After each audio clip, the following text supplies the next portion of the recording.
Good morning, everyone. Happy Saturday. Jimmy back with the Ziggy Brothers here. Today's a great day because it's one of the only days of the week that I get to put all my attention away from like dedicated work things and put my hands onto some of my cool projects that go on. So what do we have here? You know, probably a lot of people are wondering what this thing is. I know a lot of people have seen it already, but there's also new people watching our videos every single day.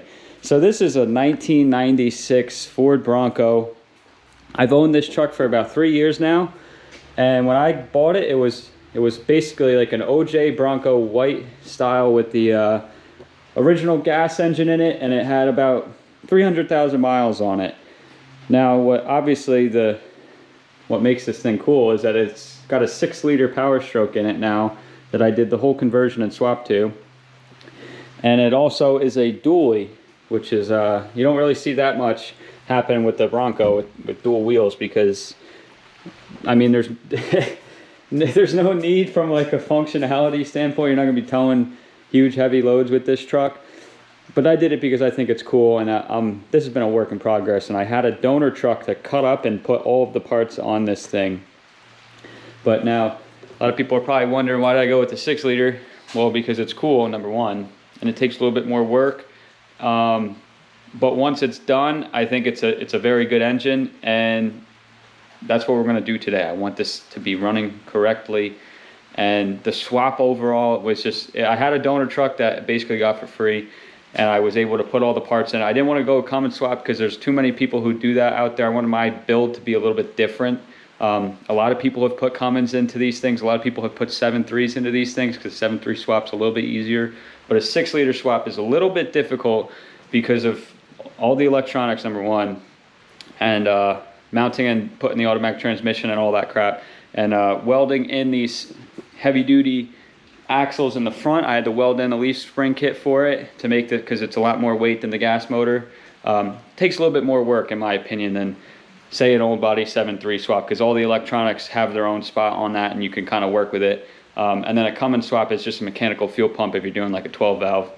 That's a little bit easier because there's not as many electronics as this, but I wanted it to be a little bit different, so that's why I went with a 6-liter. And I have not seen anybody do a 6-liter in a Bronco.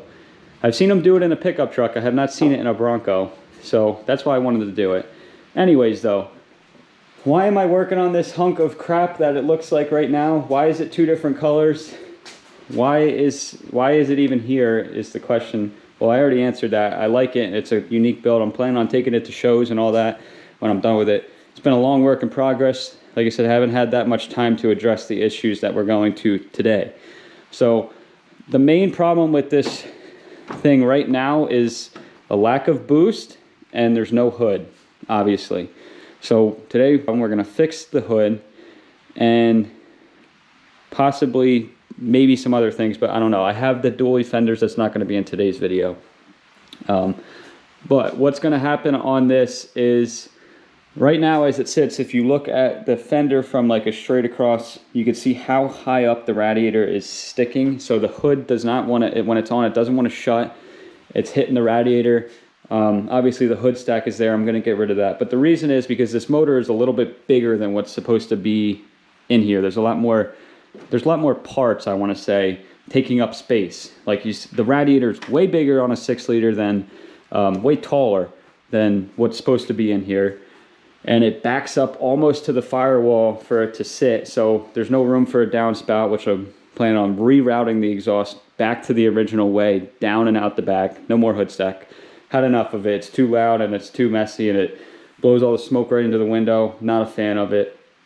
And then the motor that can't really sit down in the cradle anymore because of the engine mounts I fabricated. So it's stuck in this position. It could go down maybe about that much, but that won't solve our problem.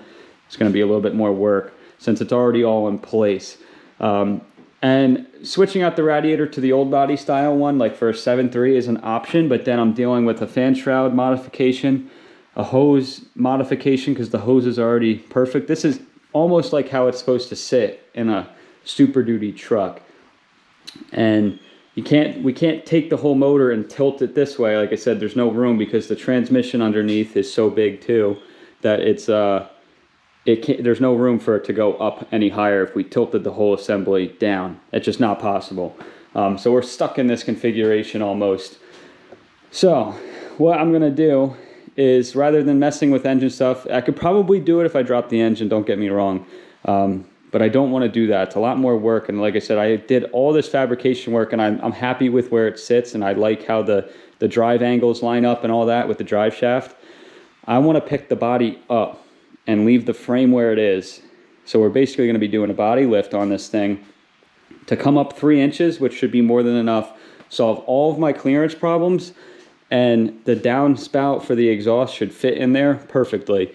So, and then we won't be backed up too close to the firewall like we were before. It'll give us a little bit more room, which is exactly what I'm looking to do. So I bought a kit for this, which is very straightforward. Basically, we're gonna be putting these lift blocks in it with new hardware, and I have new body mounts for it.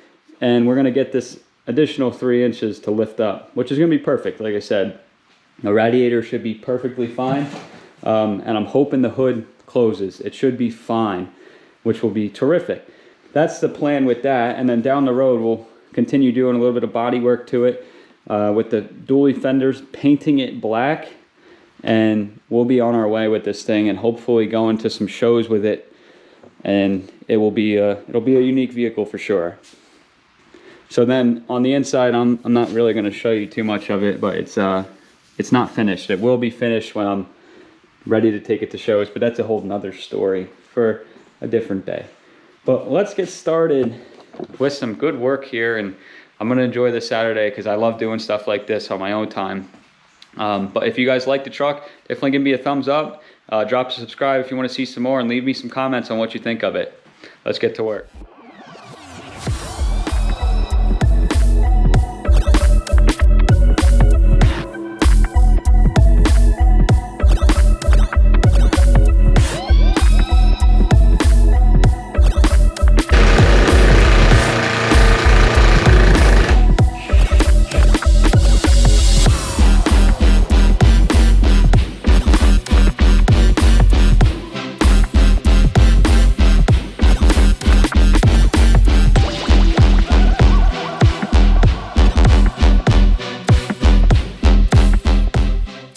Side note, as you can see, all the glass is everywhere, all over the place, but we're gonna get that cleaned up, and it's a typical North Jersey truck where it's rotted out back here. We got to fix all that. Probably won't be today, and just clean up a little bit of the surface rust stuff there, but gotta clean this whole mess up, keep going.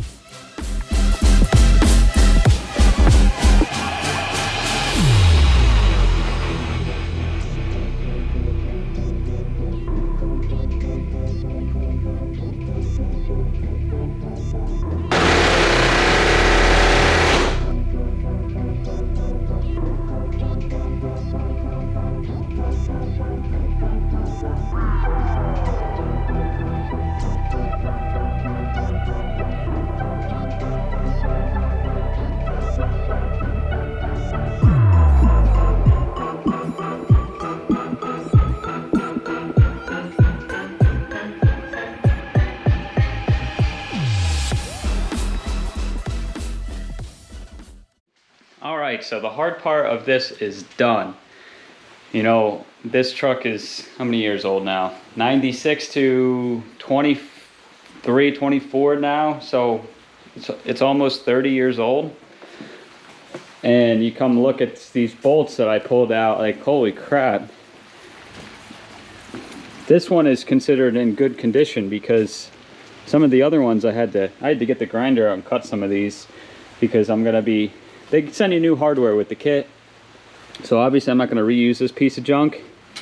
But I mean, it's just insane how much like water and salt in the winter kills these trucks. But I mean, it's just like crazy. It's hard to believe that. Think about this bolt. Somebody pulled this off the shelf and it was brand new and it looked terrific. Like there was not one speck of anything and it looked perfect, and now look at how it looks. It's just hard to believe when you think about that in the concept of the whole truck. Like look at it now, it's obviously it's used, but this was spotless when it came off the line. I mean, it's just insane just how the age and the weathering and all that crap does its job. But yeah, so It's a little bit rusty, but it's not that bad. I mean, it's not like the fenders. I think somebody replaced them, but they're not eating away. The cab itself is not really terrible. All the supports under there are okay. The frame's in spectacular shape. It's just they all rot back here, you know.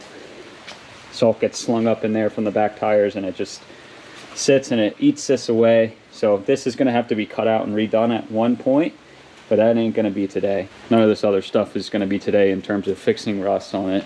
The way they recommend you do this lift is, if you don't have a lift, obviously if we had a lift, I'd be picking the whole body up, but they recommend you jack up one side at a time with the bolts out of that side, and then the other side you got all of your bolts still in. Well, obviously some of them I had to cut, and some of them broke, and I only have a couple holding it in, so I'm going to try to jack this up on both sides at once and pick it up as one unit, because they want you to like tilt it to get these blocks in, and then they want you to tilt it again on either side so that the whole body doesn't like fall off or get misaligned. But I think if I pick it up evenly with a jack on either side, I think I'll be okay.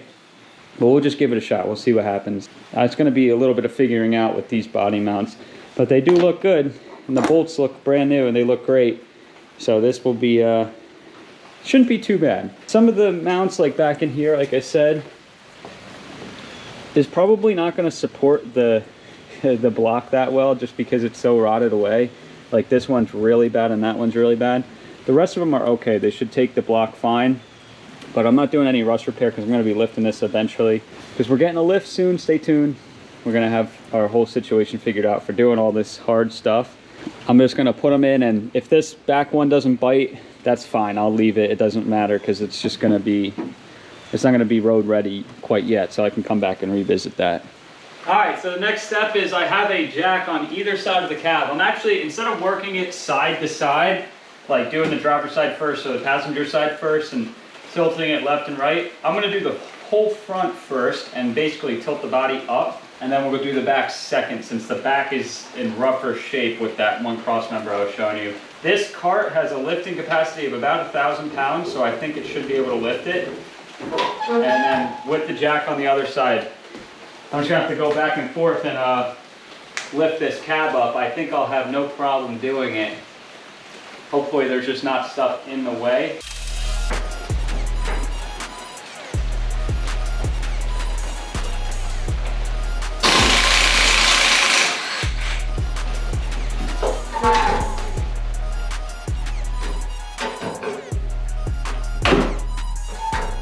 All right, so the process here is a little bit scary. It's not like for injury purpose, but just for lifting the cab. You know, you don't want to mess anything up because everything's in place, like the radiator here. I'm trying not to mess that up because that's sitting in place nicely.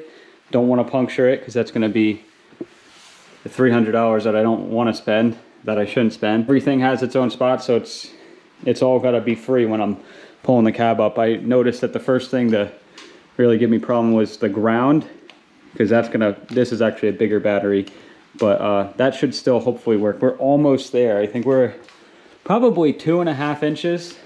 We've got to go another 1/2 inch, and I'm hoping we can do it. The whole cab, as I'm jacking it up, is kind of sliding backwards a little bit, but that's to be expected. I'll be able to get this perfectly placed. Now the wheels look way too small. We're gonna definitely have to put some bigger wheels on this thing. But yeah, it doesn't take too much to jack a cab up. You know, blocks in this regular floor jack, just to a strong part underneath is all you really need. Keep going.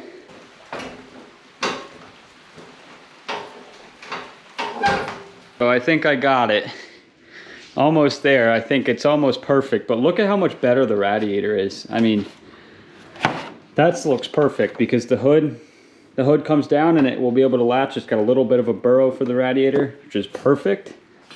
And I mean, everything else looks good. We look on the side now, you can't really see any of the motor parts except for this, which like I said, is going down the back. But if we crawl up top, there's room down in there to send it down. The only thing that's gonna be a concern is just this, which I knew I had to fix. This is sticking up too high, but that's the only part. So I will reroute this to somewhere else. But I mean, look at that though, it looks perfect. Hood's gonna close no problem.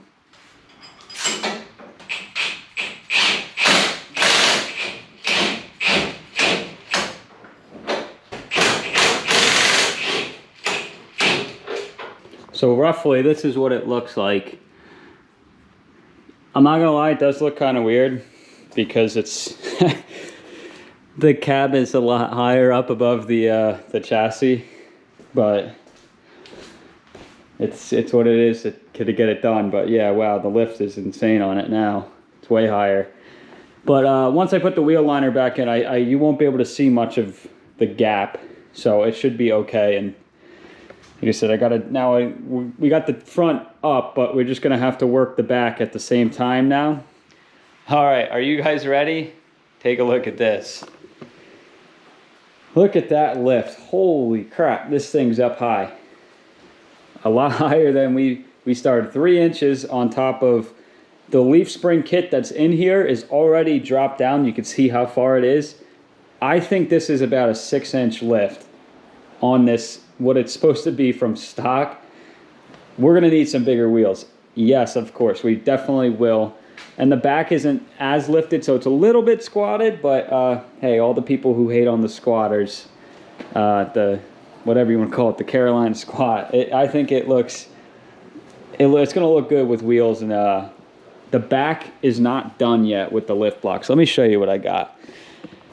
Sometimes I swear when I work on stuff like this, I know it's got to be the same for a lot of other people who work on this stuff. There's a special number that I always have in the back of my head that applies to all situations like this. It is pi, 3.14. It's a very important mathematical number. Why? Because when you work on something like this where there's no manual, there's no direction, and you got to kind of make your own plan, as long as you think it's going to take, you always multiply it by pi, and that's how long it actually takes. Because I thought this was going to be done in no time and I was going to be able to move on to the next thing. That's not the case. Because there's always surprises and stuff. So I got the lift blocks up in the front. So 1 we saw, 2 we saw. I got the 3rd one in too, back there. I did not get the 4th and the 5th one in. And the reason is because I need to do a little bit more work. We'll take a look here. This is a very common Bronco thing. Uh-oh, frame's got a widened hole in it from where the cab mount was sitting. Very common on these things because water collects in that spot, and the pressure of the bolt and so forth in the cab mount, I guess, widens the hole, and then it weakens the metal a little bit there. Not a big deal because we can fix it. We can cut it out and patch it, and then I'm going to plate the inside of the frame as well just to add extra support there. So no big deal, it's fixable, but I'm not gonna be able to do it today, obviously. It's getting dark, and like I said, this took me a lot longer than I thought. But with that said, I'm looking at basically doing all the rust repair in the back of this truck. But then after that, you know what, this thing's not gonna have any rust because the frame is super clean, and the rest of the body is in terrific shape minus the back, which is just a very common Bronco thing. It's basically like a pickup truck, F-250, 350, where the bed rails crumble, and it's a very common thing. It happens anywhere where there's salt or winter, basically. But the downpipe, if we come underneath, you can definitely see, well, you can see it from right here. You can see that big gap, and then run it down right next to the transmission and through, right? So that's perfect. And then I bought a new intercooler for this thing because the 6-liter intercooler is so tall on a stock application, like the truck that this engine was supposed to be in, too tall for this grill. The Super Duty grills are a lot like taller. They take up way more space than this old body grill. This is a very small one, and it would drop down. It's going to interfere with the bumper. It was in the beginning. Everything was just jam-packed in here like a sandwich, and I don't want it to be like that because it's, number one, it's not maintainable. Number 2, it doesn't fit properly.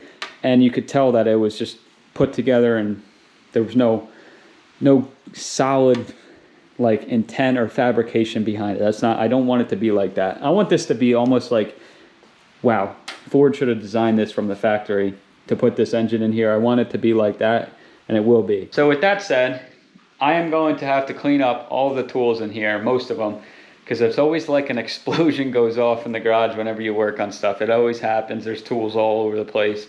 But I'm going to clean those up for the rest of the night. I'm going to end the video here. So if you did like it and you do like this truck, please give me once again a thumbs up, and please consider subscribing if you want to see more, and let me know if you want to see more stuff. I can cover some more videos on when I'm actually working on this thing, but I know it's not for everybody. Maybe you don't like 6 liters, maybe you don't like Broncos, maybe you hate Fords. I know a lot of our subscribers hate Fords, but hey, this is going to be a cool truck to me, and I'm going to be happy to take this to shows and show it off a little bit. But hope you guys enjoyed, and we'll see you guys in the next video. Steve was absent in this video, so he'll definitely be in the next one, but we'll see you guys then.